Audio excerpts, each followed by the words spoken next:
নানা কারণে রোহিঙ্গা ইস্যু থেকে আন্তর্জাতিক মহলের দৃষ্টি সরে যাচ্ছে। মন্তব্য করে শুধু কথা না বলে রোহিঙ্গা সংকট সমাধানে কার্যকর পদক্ষেপ নিতে বিশ্ব নেতাদের প্রতি আহ্বান জানিয়েছেন প্রধান উপদেষ্টা ডক্টর মোহাম্মদ ইউনূস। বুধবার দোহায় কাতার ফাউন্ডেশনের গোলটেবিল আলোচনায় অংশ নিয়ে এ আহ্বান জানান তিনি।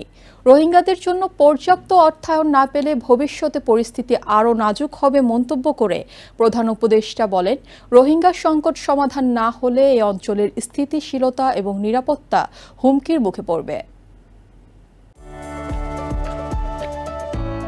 কাতারের দোহায় আটনা সামিটের দ্বিতীয় দিনে ব্যস্ত সময় পার করেছেন প্রধান উপদেষ্টা ডক্টর মোহাম্মদ ইউনূস। আটনা সামিটের সাইড লাইনে স্থানীয় সময় বুধবার সকালে রোহিঙ্গা প্রত্যাবাসন নিয়ে কাতার ফাউন্ডেশন আয়োজিত গোলটেবিল বৈঠকে অংশ নিয়ে প্রধান উপদেষ্টা বলেন, মানবিক কারণে বাংলাদেশ রোহিঙ্গাদের আশ্রয় দিয়েছে, কিন্তু দীর্ঘ সময় অবস্থানের পরও তারা নিজ দেশে ফেরত না যাওয়ায় বিভিন্ন চ্যালেঞ্জের মুখোমুখি হতে হচ্ছে বাংলাদেশকে। প্রধান উপদেষ্টা বলেছেন, দুঃখজনকভাবে জয়েন্ট রেসপন্স পরিকল্পনায় অর্থায়ন কমছে। এবছর রোহিঙ্গা এবং ওই এলাকায় বসবাসরত বাংলাদেশিদের জন্য প্রয়োজন $934.5 মিলিয়ন। বিশ্ব খাদ্য কর্মসূচি জানিয়েছে, পর্যাপ্ত অর্থায়ন না হলে সেপ্টেম্বরের পর তহবিলে টান পড়তে পারে। এছাড়া রোহিঙ্গা সংকট সমাধান না হলে এ অঞ্চলের নিরাপত্তা এবং স্থিতিশীলতা নষ্ট হবে বলেও শঙ্কা জানিয়েছেন প্রধান উপদেষ্টা। এ সময় রোহিঙ্গা প্রত্যাবাসনে মিয়ানমারকে চাপ দিতে কাতারের প্রতি আহ্বান জানান ডক্টর ইউনূস। এছাড়া বুধবার আটনা সামিটের সাইড লাইনে প্রধান উপদেষ্টার সঙ্গে বৈঠক করেছেন স্পেসএক্সের গ্লোবাল এঙ্গেজমেন্টের ভাইস প্রেসিডেন্ট লরেন ড্রেয়ার।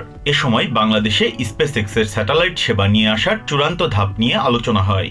বৈঠকে বাংলাদেশে স্পেসএক্সের কার্যক্রম সম্পর্কিত ডিজিটাল লেনদেনে সহায়তা করার ক্ষেত্রে পেপাল ব্যবহারের সম্ভাবনা খুঁজে দেখা হচ্ছে বলেও জানানো হয়। এদিন কাতারের উপপ্রধানমন্ত্রী এবং প্রতিরক্ষা বিষয়ক প্রতিমন্ত্রী শেখ সাউদ বিন আব্দুল রহমান বিন হাসান আল থানি প্রধান উপদেষ্টার সঙ্গে সাক্ষাৎ করেন।